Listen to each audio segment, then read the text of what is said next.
Yonta pravishya mama vachamimam prasuptan sanjeevayata kila shakti dhara swadhamna anyam shahasta charana shravana tvagadim pranannamo bhagavate purushaya tubhyam katanchana smrute yasmin duskaram sukaram bhavet vismrute vipritam syat Shri Chaitanya namamitam.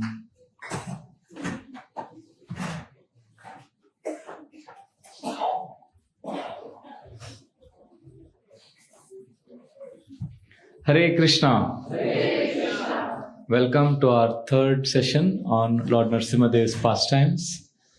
Today we'll be completing the 7th canto, the remaining chapters.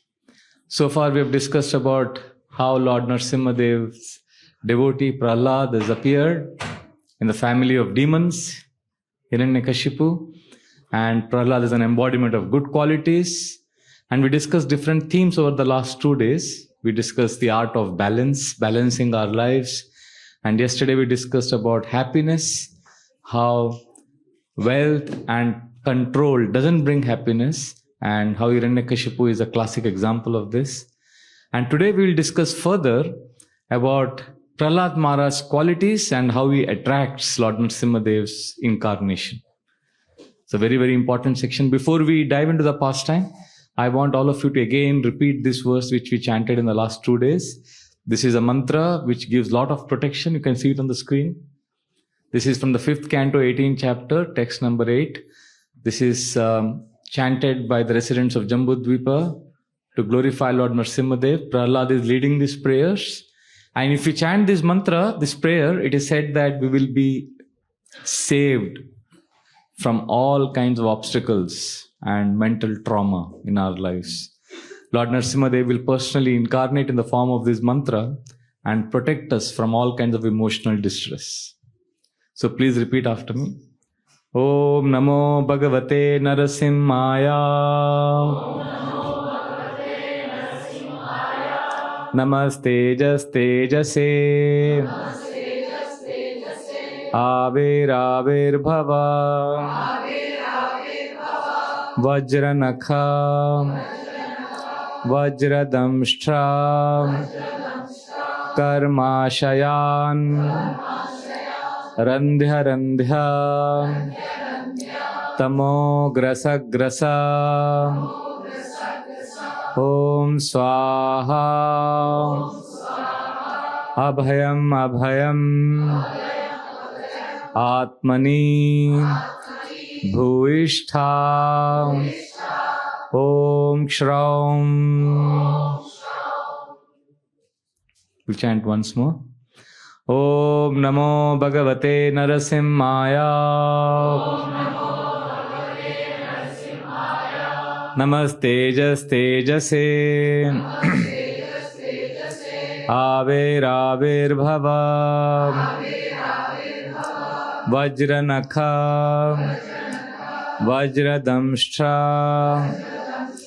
Karmashayan, Randhya Randhya, Tamo Grasa Grasa, Om Swaha, Abhayam Abhayam, Atmani, Bhuishtha, Om Shraum. We'll chant this mantra once again at the end of the class. In case I forget, one of you will have to remind me. Just when the curtain opens, we'll chant again and we'll prepare our consciousness for the festival of Lord Narasimhadev's appearance. So Yudhishthir Maharaj, we are at the pastime where he's kind of bewildered. He's saying, how can because Narad Muni is saying that Hiranyakashipu had a saintly son called Prahlad and he tried to kill him. So Yudhishthir Maharaj is like, how can a father want to kill a nice child? I mean, this sounds illogical. I mean, if a child is extremely cruel, maybe, something like that. But then he's such a saintly child and you are saying his own father wants to kill him? I don't find this, it doesn't make sense. Actually, Yudhishthir Maharaj was perturbed because he thought this is just not possible. But for those of you who have grown up in 21st century, Kali Yuga, this shouldn't surprise you. But there are people, I know one devotee who came from Iran. He is a Hare Krishna devotee, full-fledged devotee. And it's a beautiful story. And, he became an initiated devotee in ISKCON. And I remember once I was spending time with him in Chowpatty temple. He showed me photographs of his house in Iran. And he has a gate. And he has painted Jagannath and Baldev Subhadra on his gate. I was like, wow, how can you do this? Your country doesn't allow this kind of, this considered idol worship. You will be in trouble. He says, no, I've kind of spread the message everywhere that this is latest fashion. So they think this is some esoteric, I'm doing I'm just cool. So they leave me. And then he also offers, he says, and he's also convinced his mom and sister to be a devotee. They're also chanting 16 rounds. This is in Iran. And he is initiated devotee. So they both are not yet initiated. So the three of them. So he says, and my father is not a devotee. I said, does he know that you three of you are chanting Hare Krishna? He says, no. I said, why? Why haven't you told him? No, if he comes to know, he'll kill all of us. I said, what? Doesn't he love you? He said, of course he loves us. He is my father. He loves me very much. But you said he'll kill you. Yeah, he'll kill us. It didn't make sense to me. But then when I read 7th Canto Bhagavatam and I read Hiranyakashipu wanting to kill his son Prahlad, I said, oh yeah, this makes sense. So some things are beyond logic, Like I remember, I think some years ago there was a movie which came out called Kashmir Files. But there is a story of this man, I think it's there on YouTube, this video. One of the terrorists, is saying that if there is a need, I'll kill my own mom. And like the interviewer is asking him, this is like actual documented evidence. He said, you'll kill your own mom? He said, yeah, I love her, but I have to kill her. What to do? So these kind of things, we may, when we read Bhagavatam, we may find it strange, but these things happen even now. Also, this is interesting, Hiranyakashipu had every reason to be happy. His son was so saintly, so sweet, lovable. He never spoke harshly to anyone. He always loved Krishna. And still his father is so unhappy. This also reveals another interesting aspect of material world, how no one is happy. Like even if you have every reason to be happy, you will always feel there's something lacking. Look at Hiranyakashipu. He got a saintly son and he's unhappy. And look at the exact contrast. We have Anga, King Anga, who got a son called Vena, who was extremely demoniac. And King Anga was extremely sad, thinking that why do I have such a demoniac son? So try to understand. Hiranyakashipu, he is unhappy because he has a saintly son. And Anga is unhappy because he has a demoniac son. Anga wanted a saintly son. Hiranyakashipu wanted a demoniac son. How they would have loved to exchange. But material energy is like that, it gives you what you... Suffering means you get what you don't want and you don't get what you want. Simple definition. And then we have a third example in the Bhagavatam, the 6th canto, of Chitraketu Maharaj, who had no children. And he was also miserable. And he had 1 crore wives. That's like what? 10 million? 1 crore is? 1 crore wives. He was a crorepati. He was actually crorepati. And still he had no children. So he was also miserable. Look at everyone is miserable. One who has a child is miserable because he is demoniac. One who has a saintly son is miserable. One who has no children is miserable. So material energy doesn't give you what you want. So Hiranyakashipu is miserable. And now Prahlad is growing up and he's sent to a school of Hiranyakashipu's spiritual master, Shukracharya. Shukracharya has 2 sons, Shanda and Amarka. They are the teachers of Prahlad. And they train Prahlad, and Prahlad is very respectful, very obedient, and they feel they have trained this child very nicely. They bring him to his father, Hiranyakashipu. Hiranyakashipu is very happy to see his son has come back from school. He lifts him, embraces him, puts him on his lap, and says, "My dear child, Prahlad." He kisses him, smells his head. hair and then says, "What is the best thing you've learnt in school?" He asks his son Prahlad, "What is the best thing you've learnt in school?" So Prahlad starts meditating. The best thing I've learnt, see, when he was in the womb of his mother, Payadu, Narad Muni had given instructions because Hiranyakashipu had gone to perform austerities. So Narad Muni came and he gave spiritual instructions to his mother, but his mother fell asleep. But the child in the womb, Prahlad, heard it. So he is now recalling how his guru, Narad Muni, has instructed him when he was in the womb of his mother. So he says, the best thing I learnt in school is, he tells his father, Tat sadhu manye suravarya dehinam sada samudvigna diyama sadgrihat hitvatmapatam grahamandakupam vanam gatoyad harimashrayeta. He says, my dear father, Asura Varya, the best of the demons. That's how he addresses his father. Oh, best of the demons, my father.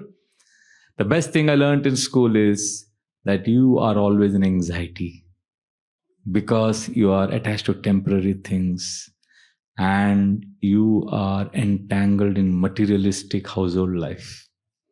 Hitvatmapatam grahamandakupam. It's like a blind well. It's only suffering. So, my dear father, wake up. Go to Vrindavan. Vanam gatoyad harimashrayeta. Take shelter of Hari. Imagine saying this to the king of demons. Nobody would dare. But Prahlad is fearless and is honest, straightforward, non-duplicitous. He's compassionate also. Actually, he could have been diplomatic. When his father asked him, what is the best thing you learned in school? He could have said, I learned geography. Or I learned, history. Or to please his father, he could have said, I learned political science. But he's saying, it's a blind well of sense gratification. Give it up. This is very, very important instruction Prahlad is giving. Because this is not all of us like to hear this because we want spiritual classes to placate our mind and we want to feel good. But spiritual instructions are strong and they are exposing us how we are attached to sense gratification. When you get married, the man and the woman, I think the shawl and the lady's sari is tied. And then they go around and they say, what? Janam janam ke sati. Like that. They say that, right? No? I saw that last week. Yeah, 7 times they say like that. So actually when we come to this material world, we are also tied to Maya Devi. And we go around, like 84 lakh janam ke, 8.4 million janam ke sati. We have to keep going around. We are helpless. We can't get released. So that's why we are given Hare Krishna Maha Mantra chanting, so that we can get out of this entanglement. So Prahlad is just stating the facts which are there in the scriptures. My dear father, this is material entanglement. Take shelter of Krishna. Chant Krishna's holy names. Go to Vrindavan. Hiranyakashipu is shocked to hear his 5-year-old son say this. And how do you think he responds? Any guesses? Not yet. When Prahlad says this, how does his father respond? No, he didn't shout at them. What is the first thing he did? What is the first thing he did? Where did you know? He laughs. Hiranyakashipu starts laughing because he's in denial. He thinks, child is speaking something cute. Children say anything. 5-year-old child, what would he say? But he knows the words is spoken, the content is dangerous. He is glorifying Vishnu, my sworn enemy. So then he shouts out loud in air, the intelligence of our child is spoiled. The enemies have entered our camp in disguise. And they have spoiled the intelligence of my child. And Srila Prabhupada writes a purport there.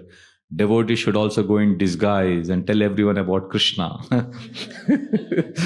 Srila Prabhupada never loses an opportunity to reveal his, adventurous fighting spirit.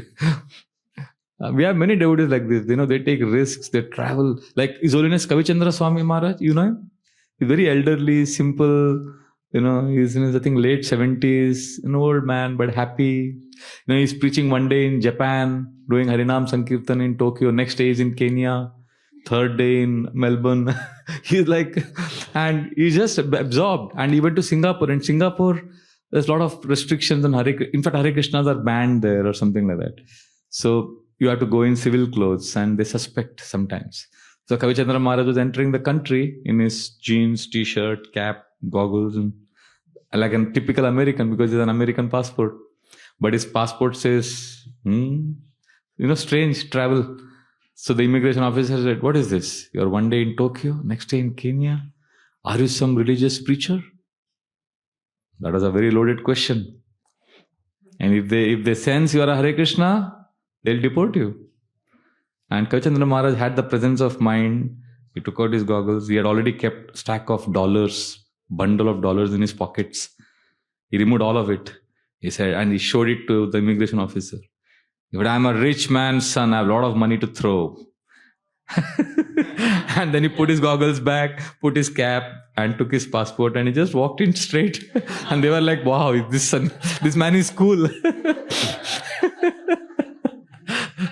Srila Prabhupada would be so proud of him. He's following this instruction.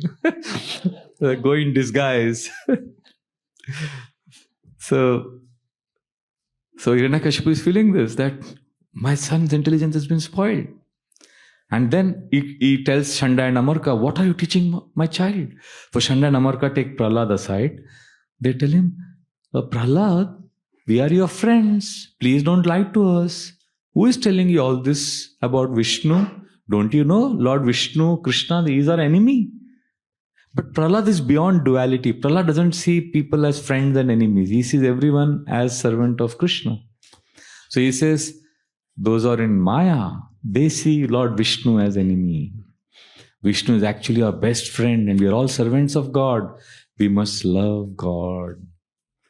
And there Srila Prabhupada writes, everyone should be friendly to each other in service of Lord. This is one of the most powerful purports, 7.5.12, where Prabhupada says, I'll read the exact sentence. Everyone should be friendly for the service of the Lord. Everyone should praise another's service to the Lord and not be proud of his own service. This is the way of Vaikuntha thinking, Vaishnava thinking. There may be rivalries, apparent competition, but in spiritual association, there is no question of enmity. And then Prabhupada says something amazing. He says, Lord is situated in everyone's heart, and he will guide. Everyone should be allowed to render service to the Lord to the best of his ability. And we should all appreciate the service of others. Like, this is amazing. We have to appreciate everybody's service. Once His Holiness Trivikram Maharaj, he told Srila Prabhupada, Yamuna, she's not coming for book distribution. We've been telling her to come and she doesn't do this service. Prabhupada said, oh, she does such amazing cooking for Krishna. You see the difference? The answer? So Trivikram Maharaj said, yes, Prabhupada. But, we've been telling her that she should come for book distribution and she doesn't come. Prabhupada said, yeah, she sings very well for Krishna. Then Trivikram Maharaj said, yes, Prabhupada, she sings well, yes. But, we have been telling her to come with us for Sankirtan. She's not able to come and we are pushing her. Can you please tell her to come for book distribution? Srila Prabhupada said, yes. She also dresses the deities very beautifully. And then this is the third time, Trivikram Maharaj was complaining and Prabhupada was appreciating. The third time when Prabhupada said this, he understood what is Prabhupada trying to say. So we need to appreciate. Prahlad is in that mood, so therefore he doesn't see duality. And then when Shanda and Amarka ask him that how come you're talking about Vishnu always? And Prahlad says a beautiful statement. Yato brahmyati ayo brahman swayam akarsha sannido tatame vidyate chetas chakrapaner yadrichaya. I'm just spontaneously attracted. I just love Krishna. He's being very honest. He says, just like a magnet is attracted Like an iron filling is attracted to a magnet, I am simply attracted. That's how pure devotee is spontaneously attracted. Our problem is we are spontaneously attracted to Maya. Srila Prabhupada and devotees were at the ocean side. Brahmananda Swami is a very tall and big Prabhupada disciple. So Srila Prabhupada saw one crab on the ocean shore. Prabhupada told Brahmananda, can you catch that crab? So Brahmananda went and the crab eluded him and Brahmananda fell on the water and the crab escaped. And then Prabhupada laughed. And Prabhupada said, see, Brahmananda is so big and the crab is so small, but he couldn't catch it because the crab has taken shelter of water, which is its natural state. Whereas for Brahmananda, the water is unnatural. So Brahmananda failed. So then Prabhupada said, we are like that crab and the ocean is Krishna and Maya Devi is like Brahmananda. Maya Devi cannot catch us if we have taken shelter of Krishna. Like Prahlad. So like this. So we need shelter of Krishna. See, we come for classes, we hear all of this is great. But all this knowledge we are getting is ultimately not to become scholars. See, all of this Bhagavatam classes is supposed to help us understand that I want to offer my heart to Krishna. Otherwise, knowledge and activities per se will entangle us.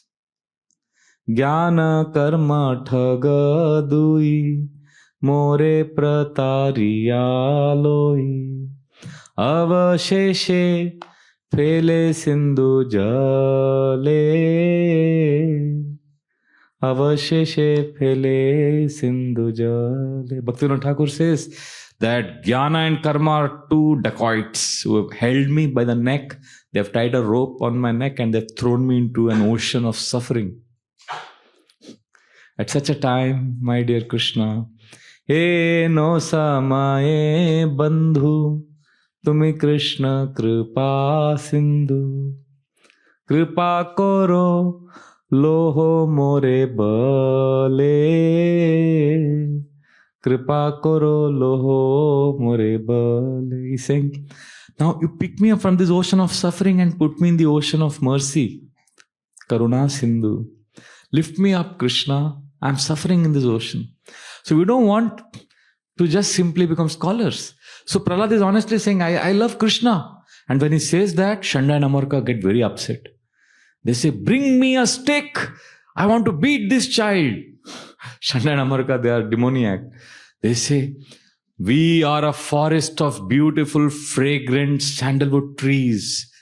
And Prahlad is like the thorn in that forest. He is a thorn tree.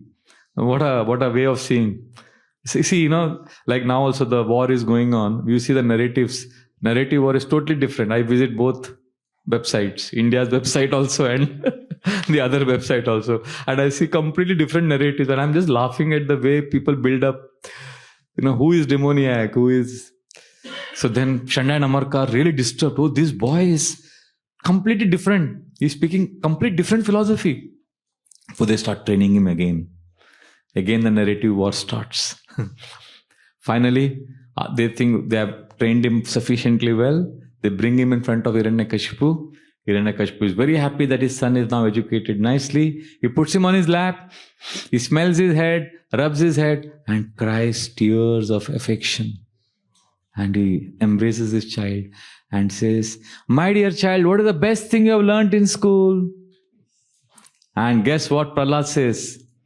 Shravanam Kirtanam Vishnu Smaranam Pada Sevanam Archanam Vandanam Dasyam Sakhyam Atma Nivedanam Iti Pumsarpita Vishnu Bhaktische Navalakshanam Kriyeta Bhagavati Adha Tanmanye Ditamuttamam.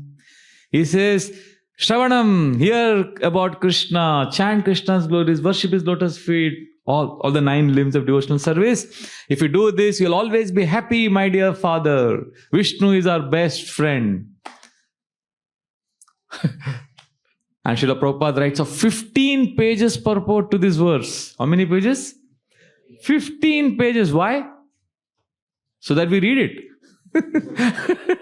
so that we read Prabhupada's Bhagavatam and understand that Krishna is our best friend. And now what happens to Hiranyakashipu now? He gets angry. His lips start trembling. He starts shouting. Actually, at this point, he could have ignored. See, children say many things, 5-year-old children.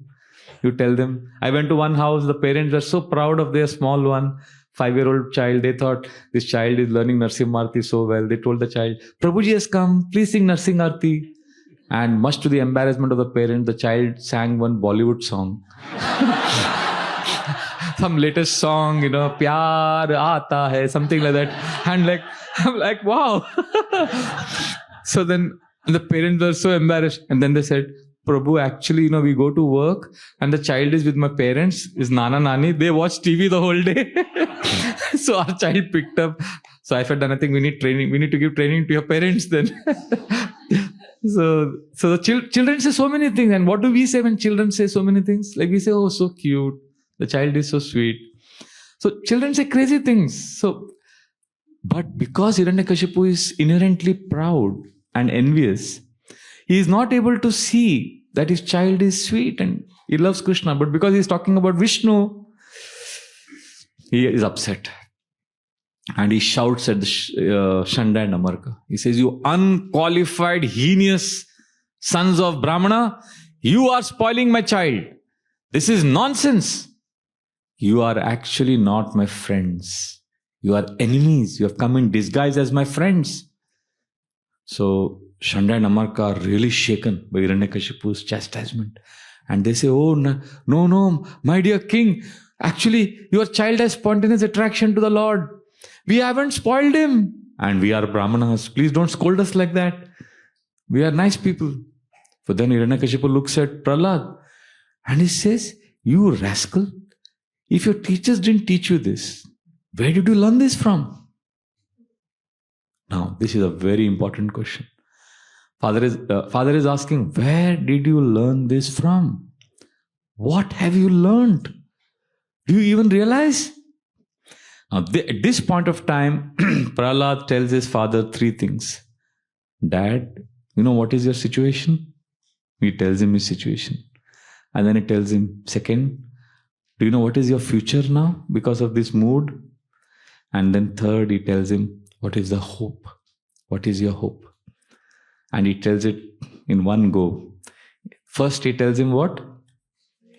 What is his present situation? He says, your present situation, my dear father, is Matirna Krishne Paratasvato va Mito Bipadyeta Griha Vrutanam Adanta Gobir Vishatam Tamishram Puna Punavcharvita Charvananam. My dear father, you are so spoiled that you can't use your own intelligence to understand God. Matirna Krishne Paratasvatova. If someone else explains to you, also you can't understand. And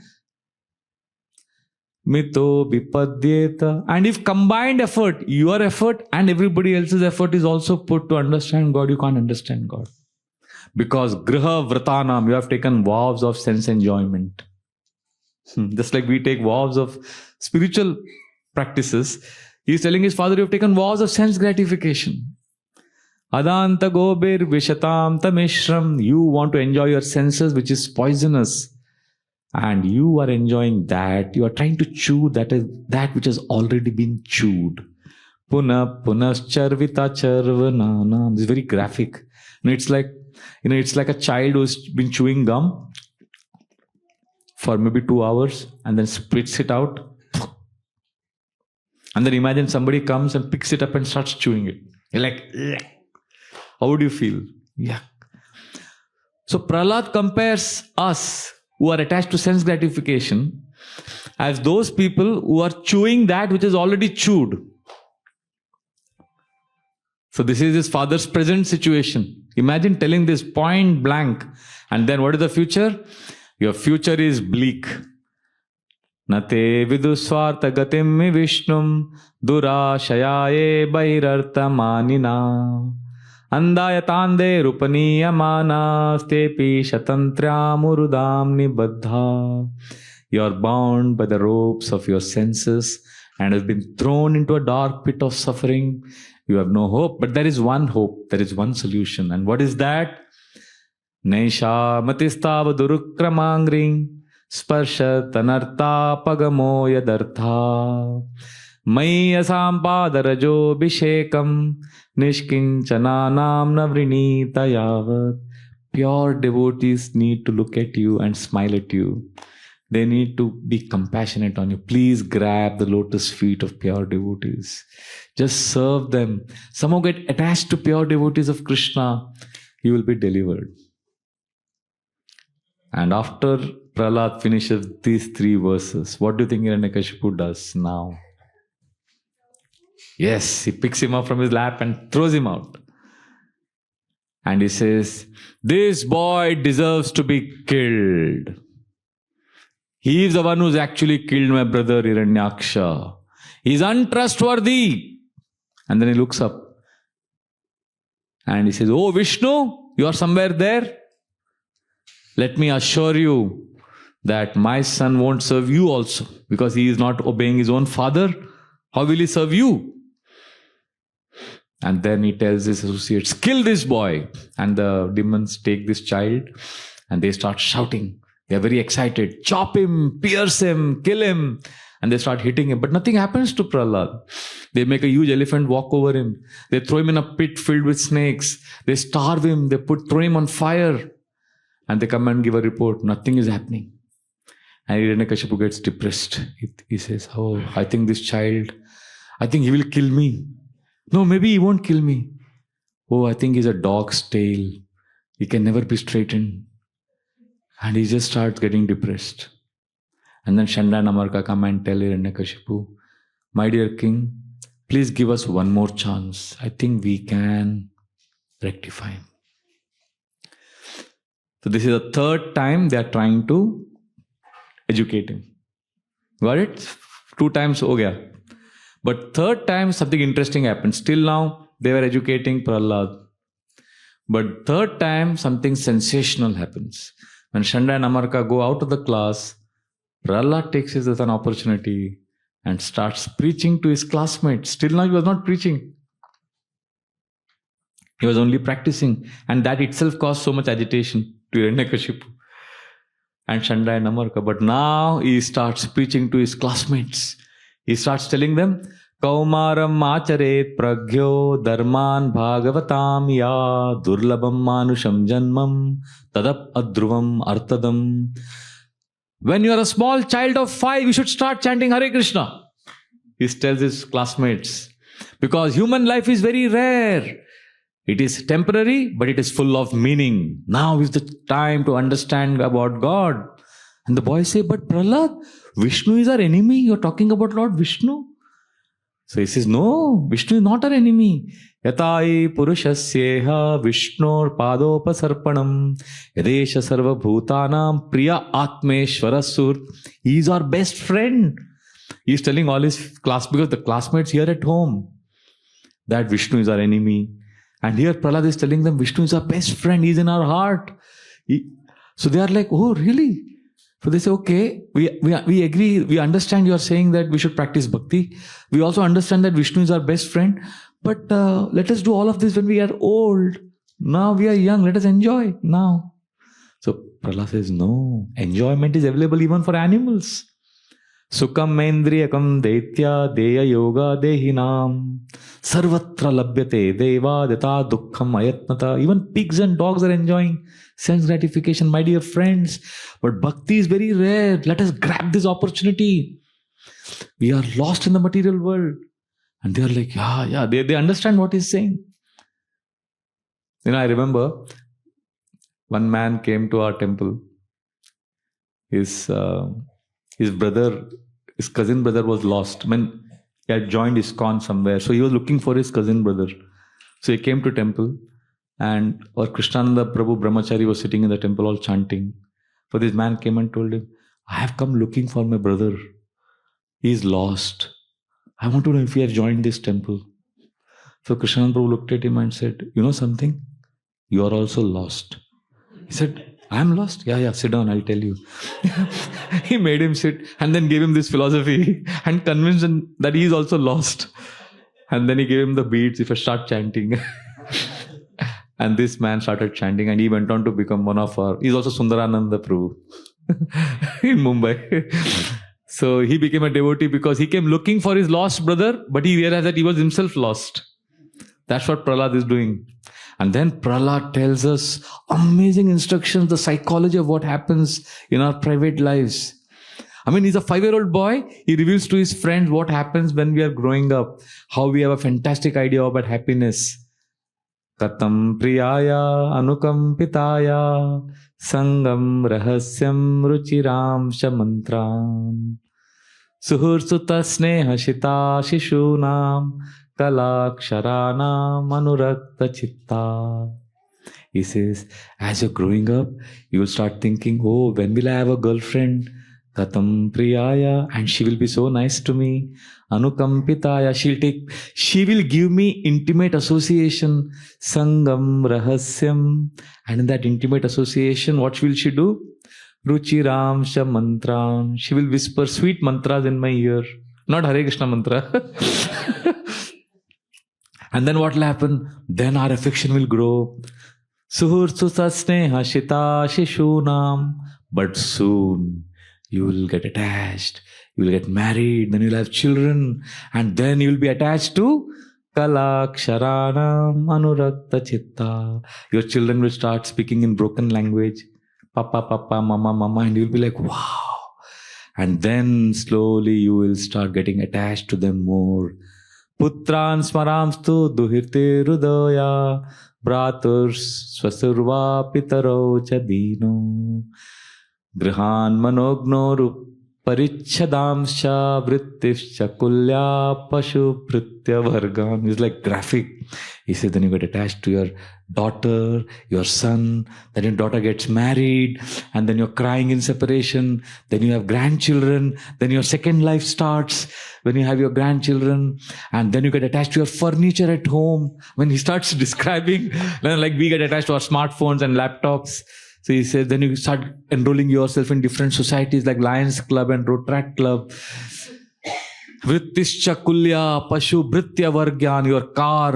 Pashu means your, like horses. During those days they had, now we have our Mercedes and BMWs. Pashu britya, and your servants and your societies, communities. And then what happens? Look at the final verdict. Prahlad says, you become like a silkworm. That makes a, that creates a kind of a web, but it gets trapped by it. Tejeta koshas kridiveha mana karma nilobhada vitripta kama aupaste jaivam bahumanya mana katam virajyeta duranta moha. Aupaste jaivam. You will all be driven by your genitals and belly. Very graphic. Just you will be driven by these two things, just to enjoy. And then like a silkworm, you will be attached, completely trapped. Katam virajyeta. Oh, duranta moha. How powerful this illusion is. So like this, Prahlad is giving intense training to his classmates. So then he says, Mukunda charanambujam. Take shelter of Mukunda. His Holiness Sachinandan Swami Maharaj once came to Chowpatty many years ago. He was explaining these 3 verses. And then he did an amazing exercise, which I haven't forgotten. It is in 1998. Still, it is so fresh in my memory. Our temple hall is long. Like, I think it's double of this. Three times this size. So he asked, who is the oldest member in this temple hall? Anybody above 90 years old? So we had Valmiki Muni Prabhu, who was 94. So he made him stand at one end of the corner of the temple hall. And then he said, who's the youngest here? So we had one 4-year-old child. So he made that child stand at the end of the other corner. So he said, okay, our journey from this child till Valmiki, this is our life. And then he had something very special in his bag. It was a big, paper.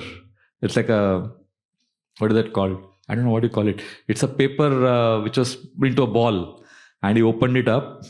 And he made Valmiki Muni hold that paper end, one end there. And the other end was at the other end of the temple hall. This child was holding it. He said, "This is our life." And then, to everybody's surprise, he put his hand in his bag and removed a big scissors. And he went to the center of the temple hall. He said, "Our life is from that corner to this corner. This is our lifespan. But half of the time goes in sleeping." And then he came in the center of the hall and he cut that paper. And then the half, he put it in his bag, and the remaining half was left. And then he made both the child and Valmiki Muni Prabhu come closer. And then he said, "This is our life now, actually." And even here, half the time goes in watching TV, Netflix, WhatsApp, YouTube Reels. So then he cut that. And then he kept the half. And then they made them come together. And then he said, "And now remaining half goes in working. 8 hours job, 10 hours job." Then they were not stuck to each other. And they had this small thread. And then he said, "And remaining half goes in social functions, marriages, parties." So finally, like that, and finally they were left with this much cloth. And then he asked us, "Do you remember? We began with how much cloth? That is our life we got. And now actually left for Krishna is this much." And everybody was stunned by the way he demonstrated that point. So then the children are, Narad Muni, this is what Prahlad is telling his friends, that human life is rare, chant Hare Krishna, take shelter of Krishna. For the children asked, "But Prahlad, how did you learn all of this? You are our age, who taught you all of this?" Then he explains how his mother was kidnapped by the Devtas, but Narad Muni came and protected her. And Narad Muni told the Devtas, "Don't trouble her, she is a great soul because her child is going to be a great devotee." And he instructed my mother, and I heard everything. See, the child in the womb, that's why we tell pregnant mothers, always read Bhagavatam, Ramayana, because the child in the womb picks up many things. And in that moment, Prahlad makes them dance in Kirtan. They're all chanting and dancing. And that's when Shanda and Amarka enter the classroom and they grab Prahlad and take him to Hiranyakashipu and say that this boy is influencing others. Now this is the time Hiranyakashipu starts hissing like a trampled serpent. He's extremely angry. See, he could have ignored because he had 3 other good sons. Good sons means he had sons the way he wanted them to be. But pride is very bad. So Hiranyakashipu looks at Prahlad and shouts at him. He says, "He Durvinita Mandatman Kulabeda Karadama Stabdam Shasanodvrittam Neshe Twadya Yamakshaya." Durvinita, you wicked rascal, Mandatman, you stupid fool, you impudent, Kula Beda Naradama, you are the lowest in our family. You are the most stubborn. I shall punish you and I'll send you to Yamaraj's abode. This is what Hiranyakashipu says. But when devotees write purports and translations, because devotees love to see only good qualities everywhere. So even this verse where Hiranyakashipu is actually cursing his own son, Vishwanath Chakravarti Thakur translates this verse in such a way that when you read the translation, you think Hiranyakashipu is glorifying Prahlad. He changes the meaning of the word because Sanskrit is a language which is amazing. So when Hiranyakashipu is saying that, "Hey Durvinita, most impudent," Vishwanath Chakravarti Thakur translates this as, "Oh, Durvinita means you who has been specially brought to the material world." Mandatman means stupid fool, but Mandatman also means a guide to all fools. Kula Beda Kara means the worst in our Kula, but Kula Beda Kara also means everybody in our Kula becomes insignificant in front of you. And Stabdam means, you are stubborn, you don't follow. Stabdam also means one who refuses to follow demoniac instructions. And Yamakshayam, Hiranyakashipu is meaning to say that I'll send you to Yamaraj, but it can also mean that Yamakshayam means one who delivers everyone from Yamaraj's abode. You see? The whole meaning appears as if, wow, Hiranyakashipu is glorifying Prahlad. Anyway, actually, Hiranyakashipu is cursing him. So he shouts at Prahlad. He says, "Where do you get your strength from?" So Prahlad says, "I get my strength from the same place you are getting your strength from, which is Lord Vishnu. He is the one who's giving us power in our senses. He is our best friend. He is the controller of the three modes. He is the maintainer. He annihilates everything. My dear Father, please, this is what Prahlad says, please give up your demoniac, envious mentality. Vishnu is not your enemy.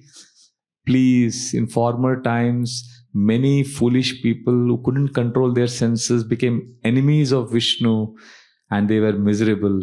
Please give up.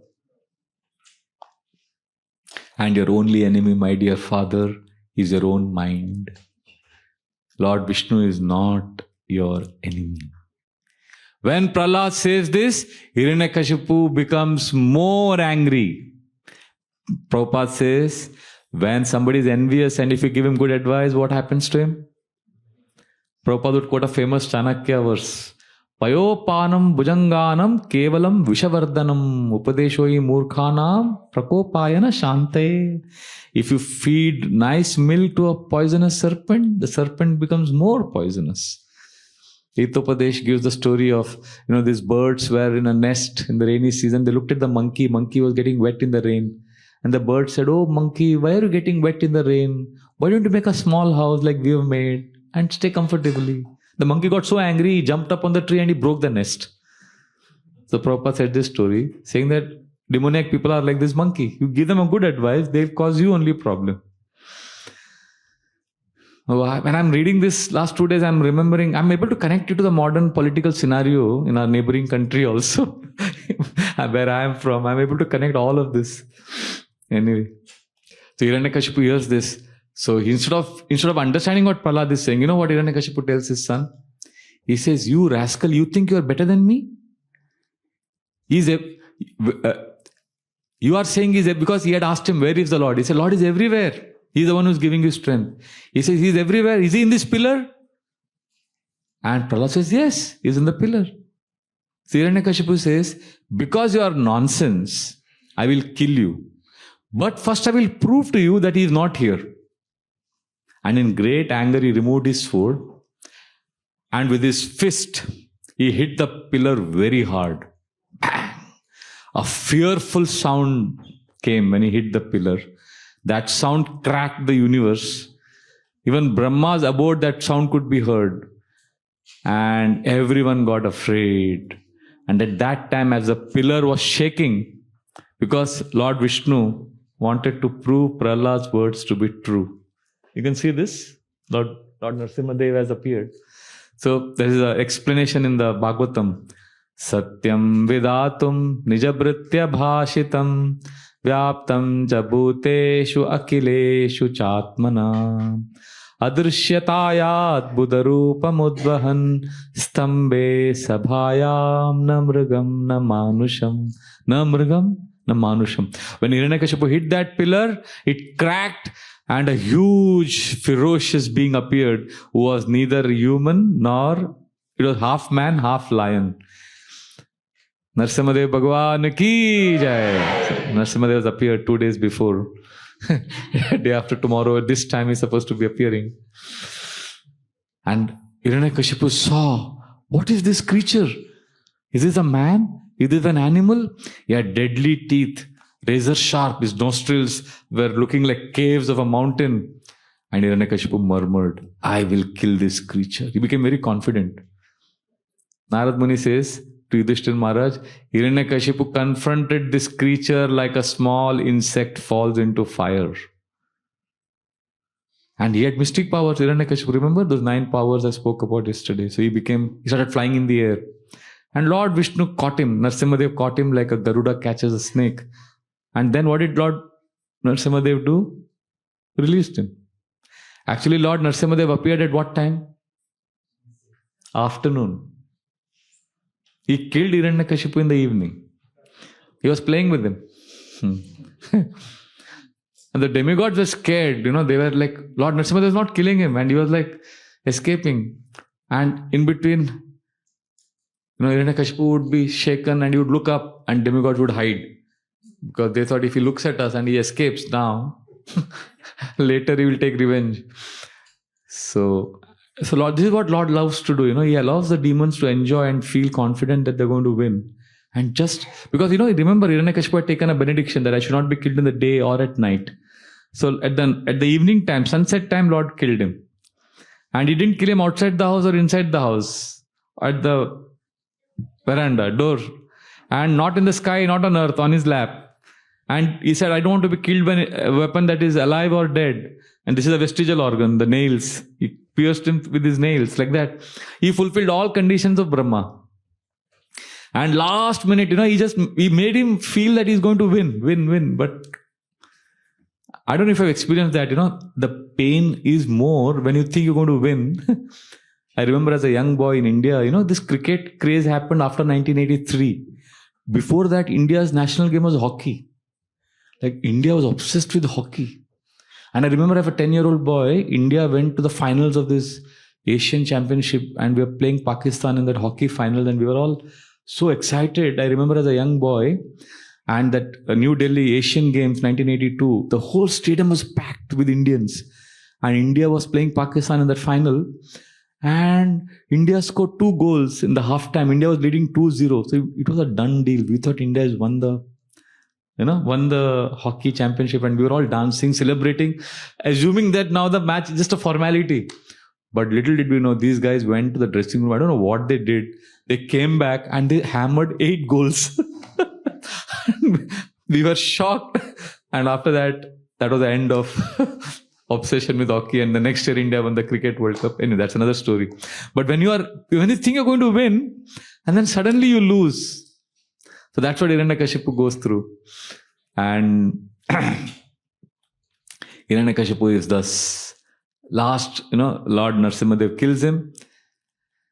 And then actually the main thing starts after that. Because Narasimhadev, after killing, actually we think this is a pastime and we enjoy. I don't know if you've done dramas on Narasimhadev. We do it in Chopati also every year. We make a pillar and then Narasimhadev comes and he's roaring. And we are supposed to be... actually when it happened, it was very fearful. Lord Narasimhadev, he puts Hiranyakashipu on his lap and he pierces his intestines and removes his intestines and puts it as a garland. It's fearful. I mean, it's intense. But in the dramas that we perform, it becomes like comedy. I remember, in one of the dramas, the one was the Narasimhadev. He was so excited to act as Narasimhadev. He was roaring and he was enjoying the clapping of the audience. He was like... And Hiranyakashipu is lying on his lap and because he's forgotten to remove that. He's supposed to take the intestines, which was some red colored, some ribbons and all were put. So he basically had to take it out and put it as a garland. But the audience was clapping and cheering so much that this Narasimhadev got carried away. And he's like waving at all the audience. So Hiranyakashipu is lying and Hiranyakashipu is taking out the intestines and giving it to Narasimhadev. You take it. And then, okay. We were laughing and I was thinking, we were enjoying it, but I was thinking, when it really happened, was it like this? It was not a comedy show. When you see blood, the blood is so scary, and here all the intestines have come out and Hiranyakashipu is dead and Lord Narasimhadev is roaring. And all the great denizens of Pitraloka, Kimpurusha Loka, all the Gandharvas, nobody is able to appease the Lord. There are series of prayers. Everybody is coming in front of the Lord and Lord Narasimhadev is only roaring. Anybody went to Simhachalam in South India? The Narasimhadev temple, the whole year, only on Akshaya Tritiya, the sandalwood paste is removed. The Lord is covered with chandan. Whole year. Prabhupada went with devotees there to Visakhapatnam in 1972. Devotees said, why is the Lord covered with sandalwood whole year? Prabhupada said, to keep the Lord cool-headed. Because he's angry, because he has killed Hiranyakashipu. So then Brahmaji tells Prahlad, you are responsible for this. Because of you, all of this has happened. So you go and satisfy the Lord. So when Prahlad comes with the garland, suddenly Lord's demeanor changes. He becomes very happy. He picks up Prahlad, puts him on his lap. He licks him like a lioness licks the cups. And then Prahlad offers, this is the 9th chapter of Srimad Bhagavatam, 7th canto. Some of the most beautiful prayers. I request all of you to please read this. These prayers are the most classic, most wonderful prayers in the Srimad Bhagavatam. And actually, to appreciate this pastime of Narasimhadev, Prahlad, we need a simple heart actually at the end of the day. We need to have that faith and simplicity. Even today, there are many temples in India of Narasimhadev where you go with faith, you'll see miracles happening. Anybody been to this Mangalagiri Pana Narasimha temple in South India?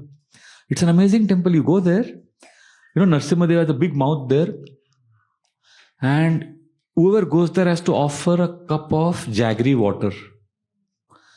And as soon as you offer half, like if this is the bottle size, you offer this jaggery water. As soon as you put half of the jaggery water, Lord Narasimhadev starts, gurgling. You call it gurgling? Glug, glug, glug, glug, glug. And then the remaining half is prasad. So for thousands of years, people go there, they offer jaggery water, and that place is filled with jaggery water everywhere and no ants. Generally in India, everywhere, wherever there is jaggery water, there are ants. You'll not see any ants. And so much jaggery water Lord Narasimhadev is drinking. And when we went there in a yatra, I remember brahmacharis and my Guru Maharaj of the His Holiness Narasimha Maharaj. And Gauranga Prabhu, all of you know Gauranga Prabhu. He's from IIT, super intelligent, smart, my mentor, my counselor. So we were all together with, all brahmacharis were with Radhanaswami Maharaj. And after the darshan, and Maharaj was sitting on a rock, we all surrounded him. We were waiting for the entire congregation to complete the darshan. As we were waiting, Gauranga Prabhu used this brilliant intelligence. He said, Maharaj, I'm wondering, so much jaggery water is being fed to the Lord and he's drinking it for so many centuries. So where does that water go? Very intelligent question. And I was like, yeah, very good question. I never thought like that. And Maharaj very simply said, Lord Narasimhadev drinks it. And he just couldn't understand. He was like, yeah, Maharaj, that is true. But that water, is there a canal system that takes the water? And he was asking all the very technical questions. And after he finished, so Maharaj said, yeah, Lord Narasimhadev drinks it. Yes, Maharaj, but so much water for so many centuries they are feeding Lord Narasimhadev. And his just mouth is open, it goes in. Where does it go? Lord drinks it. And then we realized, Maharaj is talking about another level, another dimension of reality. And we are stuck at our own intelligence, mind, analysis. That's not the way to approach Lord's pastimes. So in that sweetness, we have to approach. Lord Narasimhadev is merciful. And then Prahlad offers many, many amazing prayers. We don't have time. I'll just take one. The first prayer.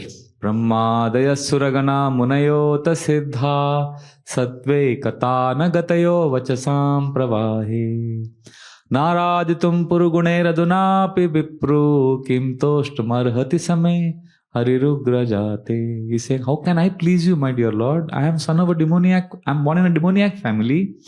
Brahma, Shiva, all these great souls are your devotees. I am not a devotee.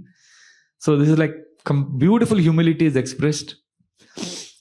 And Srila Prabhupada writes that hallmark of a Vaishnava is that he will never glorify himself. He will always glorify others. Humility. Actually Prahlad could have said what nobody else could do, Prahlad did it. He could have actually basked on that. I am the best. But it doesn't take any credit, any glory. So I'm just feeling, I'm stopped now because I don't know which ones to take. There's so many prayers and just... Okay, what we'll do, just to avoid... we'll chant this mantra again once. This is a very powerful mantra, which is glorifying Lord Narasimhadev. Before that, for those of you missed, what this means? Om Namo Bhagavate Narasimhaya means my respectful obeisances to Lord Narasimhadev. And the next line says... What is the next? Namastejas Tejase means you are complete power, effulgence, strength. You are the source of all of this. Avir Bhava, please manifest in my heart. Please appear, my dear Lord. Vajra Nakha, your nails are like thunderbolts. Vajra Damshtra, your teeth are like thunderbolt. And then Karma Shayan Randya, all the karmic reactions which are there in my heart, run there, just tear it off. Tamo grasa grasa, destroy all tamas, all ignorance, all suffering. And then, Om Swaha. This Swaha, Kshraum, Klim, Om, these are all Hare Krishna. These are all ways of addressing the Lord. Just like we say His Holiness, Your Grace, Royalty. When we glorify someone, we have words of honor. So, Om Swaha means, oh my dear Lord, we worship You. And then, Abhayam, Abhayam, my dear Lord, please grant me fearlessness. See, in this material world, all of us are suffering from the biggest problem is fear, insecurity. What will happen? What will happen? And Abhayam, Atmani Bhuishta, arise in my heart, Om Shram, O Lord. So like this. So Prahlad is offering beautiful prayer. I'm just running through the whole prayers. I'll take one more prayer. There many prayers are there. Please read this 9th chapter and 10th chapter. Generally, in all Narasimhadev Chaturdashi festivals, we complete the first 8 chapters. 9th and 10th chapter, we hardly get time. But the best prayers you'll find in this. It's amazing. Srila Prabhupada is giving Gaur Purnima lectures in Mayapur Dham in 1974. Gaur Purnima. You'll speak about whom? And you are giving it in Mayapur. What will you speak? Lord Chaitanya Mahaprabhu. And that too, it is the first time all devotees from all over the world of ISKCON are coming to Mayapur for the festival. And Prabhupada, what does he speak? Prahlad Maharaj prayers. For 15 days, every day is only speaking on these prayers. So you can imagine these prayers are extremely dear to Srila Prabhupada. So one of the prayers Prahlad is offering is Balasya neha sharanam pitaro Narasimha Nartasya chagadamudanvati majjato nau Taptasya tat pratividirya yanja seshthas Tavad vibhotanubrutam Tab upekshitanam. Beautiful verse. He says, a child cannot be protected even if he has the best parents, if, my dear Lord, your sanction is not there. And a boat cannot survive in the ocean despite being the most powerful boat if your sanction is not there. And the doctor can give the best medicines, but without your help, a patient cannot be saved. So like this, every verse is like this, which is worth remembering, meditating, and the purports are also equally beautiful. There are two very, very special verses. I'm looking for them. Yeah. Prahlad, how the graphically explains to Lord Narasimhadev. He says, my dear Lord, I saw my father as a young boy. I saw his power and glory. Drishtha maya divi vibho kiladishnapanam Ayushriyo vibhava icchati anjanoyam Yesmat pito kupitaha savijrimbitabhru Visfurjitena lulitat satute nirasta. One of the most graphic verses. He says, I saw. What did I see? Drishtha maya divi vibho kiladishnapanam. I saw my father announcing, walking, and everybody would be trembling in fear. And then my father had Ayu, lifespan, opulence, Shriyo, Vibhava Ichchati, whatever he desired he would get. And when my father would be angry, what would he do? Yesmat Kupita Hasa, he would look at the sky, at the Devatas, and give a sarcastic smile. Yesmat Pito Kupita Hasa Vijrimbita Bru, he would move his eyebrows. And all the Devatas, they would tremble in fear of my father. Prahlad is describing his father's prowess. And in the last line he says, Visfurjitena lulitat satute nirasta. And I saw that very man, my father, who had so much power, he was destroyed so easily and nonchalantly by you. This is the power of time. No, we can't be proud of who we are. Srila Prabhupada had this amazing, he was in France, Paris, he's telling. So you say Napoleon is France, France is Napoleon. No, the famous quote. Prabhupada says, France is still here, where is Napoleon? Srila Prabhupada would also give the example of Ashutosh Mukherjee, who was a very famous some freedom fighter or somebody in Bengal. And on his birthday, there is a statue of Ashutosh Mukherjee, where municipality would come and clean his statue. And they would go away and they would put a garland and clean it up. But then rest of the year, the crows would come and pass stool on that statue. You would say, nobody cares after some time. So this is how material world is. And then, so therefore, when we come to devotees, what blessing should we ask when we come in front of the Lord?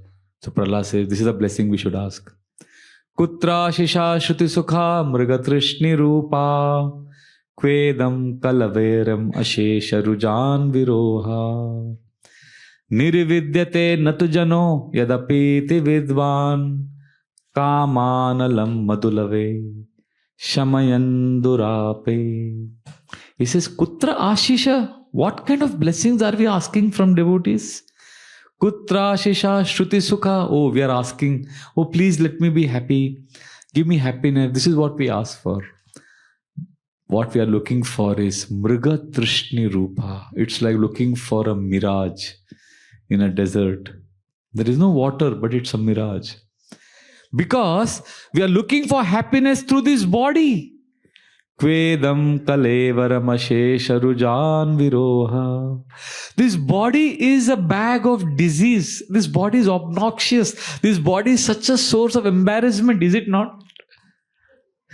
This body it gives us so much embarrassment. So he's saying, Kvedam kalevaram. And rujan viroha. Unlimited diseases come from this body. You just make a list one day.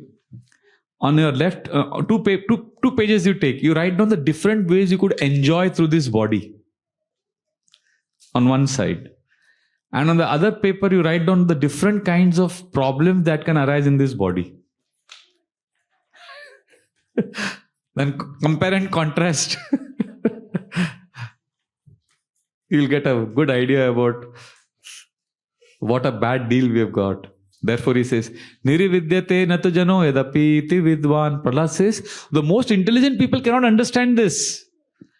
That kamanalam madulave, we are burning in a fire and somebody is dropping some drops of honey and our outstretched tongue is taking the drop of honey and we are thinking this is happiness. Shamayan durape, this is foolishness. I just chanted a few verses just to give you a feeling of what kind of prayers are there. All prayers are like this. One excels the other in terms of wisdom, philosophy, knowledge, emotions. And then that's why I began the first class with prayers of Prahlad, where Prahlad offers these prayers, then Lord is very happy, Lord says ask for blessings, then Prahlad offers second set of prayers saying that I am not doing business with you. I don't want to ask anything, remove my material desires. Then Narasimhadev gives instruction again that I order you to ask. And then Prahlad starts his third set of prayers where he says, okay, then forgive my father. And then Narasimhadev says, your 21 generations have been liberated. And then Lord orders him to enjoy life. Bhoge na punyam, kushale na papam. We discussed this on the first day. So this is how Prahlad pleases Lord Narasimhadev, and we have been given good meditation now after reading. If you read Bhagavatam today or tomorrow, especially 9th chapter, then on the day after tomorrow for the festival, we'll be ready. We'll know what to pray to Lord Narasimhadev in the morning. So I thank you very much. We'll have some questions or comments now for the next 5 minutes. But before you ask questions, we'll chant this verse once more. Om Namo Bhagavate Narasimhaya. Namaste Tejase Avir Bhava Vajranakha Vajradamshtra Karmashayan Randhya Randhya Tamo Grasa Grasa Om Swaha. Abhayam Abhayam. Atmani. Bhuishtha. Om Shram. Narasimhadev Bhagwan ki jai. Prahlad Maharaj ki jai. Yes, Prabhus, both of you. Yes. Hare Krishna Prabhu. Thank you so much for the Nectarian class. So I have heard by a senior devotee, like as a Gaudiya Vaishnavas, we not just pray to Narasimhadev, we pray to Gaura Narasimha, the form which Chaitanya Mahaprabhu took to protect Srinivas Thakur, or to terrorize Chand Kazi. So can you just elaborate that mood for us? Yeah, that is also there. We can do that. But again, things cannot be done artificially. Yes. So if you are naturally attracted to Lord Narasimhadev, you can offer prayers. But if you are attracted to Gaur Narasimha mood, because Narasimhadev in Mayapur is Ugra Narasimha Roop, but he has taken Lord Chaitanya Mahaprabhu's mood because he is the main deity there. So he is very kind to devotees. So, and Lord Narasimhadev's most pleasing form is when he appeared to Chand Kazi. Chand Kazi was harassing devotees. And Lord Narasimhadev appeared to him and threatened that he will destroy him if he harasses devotees again. And Lord Narasimhadev told him that this time I forgive you, but next time if you do anything with our devotees, I will destroy you. And then Lord's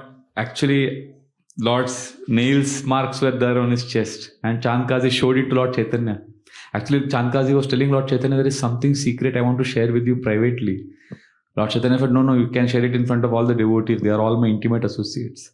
And then Chand Kazi said, actually, I don't harass the devotees now because one strange form appeared to me at night. He didn't know that is Narasimhadev. He said, this strange form had half man, half lion form, and he shouted at me for harassing devotees. And I promised that I will not harass devotees after that. I promised him. But then Lord Chaitanya laughed. He said, this is Narasimhadev. He protected devotees. So then Chand Kazi understood. And Chand Kazi begged forgiveness from Lord Chaitanya. And then he made an order. Chand Kazi ordered that not only I will never disturb Harinam Sankirtan, none of my descendants ever will stop the devotees from doing Harinam Sankirtan. And this happened 550 years ago, and it is amazing in Bengal, which is communally such a sensitive place. That area, Rajapur area, that entire area, Chand Kazi's Samadhi, where it is there, devotees have never been troubled for the last 550 years. And there is a champak tree and a neem tree, because Chand Kazi was known as Champak amongst his friends. So, and Lord Chaitanya was known as Nimai, because he's born under the neem. So there is a neem tree and a champak tree which are intertwined so closely. They are like best friends embracing each other, because Chand Kazi is incarnation of Kamsa. So when Kamsa came as Chand Kazi, Lord Chaitanya did not kill Kamsa, Chand Kazi, he transformed his heart. Because if Lord Chaitanya if Krishna in Kali Yuga has to kill demons, see what is the main reason? Krishna has not come to kill demons in Kali Yuga. What has he come to do? Kill the demoniac mentality? No, that is a byproduct. Main thing is come to give love of Krishna. And in that process, demoniac mentality is killed. So Chand Kazi was delivered like that. Narasimhadev played a very, very important role there in that pastime. Yes, thank you. Yes, Prabhu. Thank you for the wonderful class, Prabhu. I had a question regarding the disparity in the pastimes. So, in the case of Prahlad Maharaj, we observed that he attained knowledge while his mom fell asleep. But then in Mahabharata, we see the case of poor Abhimanyu, who basically didn't know the latter half of the Chakravyuh because his mom fell asleep. So how does that work? I don't know. I don't know. If somebody knows, they can answer. I don't want to speculate. See, these pastimes are pastimes. When the pastimes are going on, I don't ask questions. Philosophy, you can ask questions. Pastime is, I put my logic part aside. Yes, Sadarana Prabhu will answer. Wait, before you ask, is that okay, Prabhu? I'm sorry, I cannot answer your question. I asked you this question about 15 years ago, and you gave an answer which kind of changed the way I do what I do. So I wonder, for the benefit of everybody else, if you can answer that question again. I came to you that being a doctor, I want a prescription. And I wanted to ask you that how do we pray when we go in front of the Lord? And you answered it so beautifully in like almost 4 steps. So if you remember that, I think everybody would be so benefited by that. There are 4 steps of prayer. Oh, that was many years ago I told you. About 15 years ago we spoke. So there are 4 steps of prayer. Again, first of all, prayer is spontaneous. It's like saying, when I meet my lover or beloved, what are the 4 things I should talk? I mean, do you go and talk? Okay, now I'm going to talk to you. 1, 2, 3, 4. Is that how you? That's not how you have a conversation. Your conversation is spontaneous. But because we are so dumb and dull-headed and our mind is always wandering, we need a system. So we can have a system to start. So there are 4 steps. First is praise the Lord. Generally, we don't praise the Lord. We just talk only about ourselves. But just try this. Krishna, you are so beautiful. Radha Gokulananji, today you are dressed in blue and dark blue. There are dark blue shades in your dress and there is blue. And this turban is amazing. You see Gokulan's turban today? It is out of the world. And how, I don't know who dressed. And I was like looking at the turban for a long time. So if you can glorify and praise the Lord, means be in the Lord's space, not I. Generally we are in I space. Even when we pray, I'm having this problem. Please help me. It's all about me only. But when we are praising, there is no I. There is only Krishna. Krishna, you are so beautiful. Krishna, you are always protecting your devotees. And ideally, praise should be in first person. Krishna, you are like this. You are like this. So that is praise. Then second is thanks. Krishna, thank you, Krishna. Since last 24 hours, you give me so many gifts. I got wonderful association of devotees. I got to read Bhagavatam. And then I got an amazing prasadam today. I ate dosas. Whatever you want to thank Krishna. Be natural, be grateful, be simple. Just thank Krishna for the gifts you have. Praise, thanks, and then third, forgiveness. Krishna, I'm sorry, I did this horrible mistake and you know it very well. I'm ashamed of it. Please forgive me. Anybody here needs redemption, forgiveness? We want others to forgive us. So we should also forgive others and go to Krishna. And last is request. Krishna, I want this. Generally, request is what we begin with, right? But request is supposed to be last. We come to Krishna generally and we take that paper from the pocket. Hamari mange puri karo. Krishna, please fulfill my desires. That has to be last. And you know what will happen if we ask Krishna to fulfill our desires? No, if not, that's the last thing. If we come and pray to Krishna constantly, Krishna may solve our problems or may not solve. But if we come to Krishna every day, then our hearts will be attached to Krishna. We will come very, very close to Krishna. Once we come close to Krishna, then that will solve a much bigger problem than the problem that we are going through in our day-to-day life. Therefore, please don't underestimate the power of prayers. But again, as I told you, these 4 steps are not sacrosanct. This is what I derived from Kunti's prayers from the 9th chapter of 1st canto. But you will see more or less Dhruva's prayers. Every prayer have these kind of things. You'll find these 4 always coming up at different times. Is that okay? So now as the darshan is going to open, we'll chant this mantra once more. Is that okay? Narasimhadev? Huh? Okay, we'll take one more question. Yes, we'll take one question and then we'll chant this mantra and then we will have Kirtan for the last 10 minutes, 15 minutes. Yes, Shishata Kuklanand Bhagwan ki jai, Sita Ram Lakshman Hanuman ki jai. Yes, Mataji, start asking the question. The mic will come to you.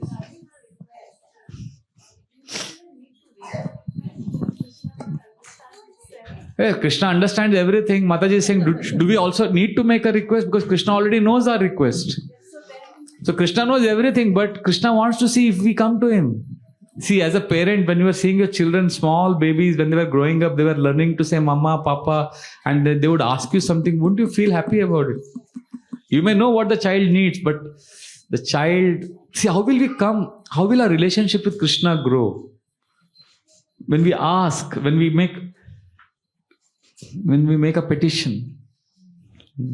Krishna knows everything, but Krishna wants to see if we will come to him. That is more important. Is that okay?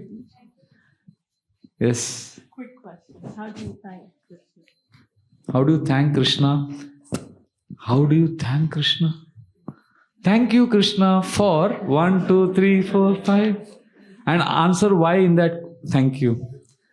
Like anything you thank Krishna. Like for example, I've got a good body, good health. Thank you, Krishna, because now I can do service. Thank you should have 3 things. It should be specific. You can't say thank you for everything, Krishna. Thank you for everything means thank you for nothing.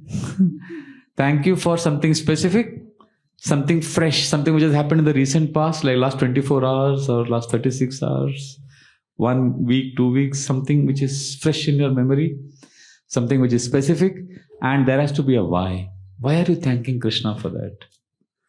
Why that thing is important for you? Thank you, Krishna, for giving me wonderful parents. Why? Because of them, I understood the importance of spiritual life. Something. There has to be some why, because only when we answer why, then our thank you is invested with emotion and energy. So these are the 3 principles of a thank you. Specific, fresh, and why. Is that okay? So we'll chant once more this mantra, and that way our Narsingha Chaturdashi will be completely absorbed. Om Namo Bhagavate Narasimhaya.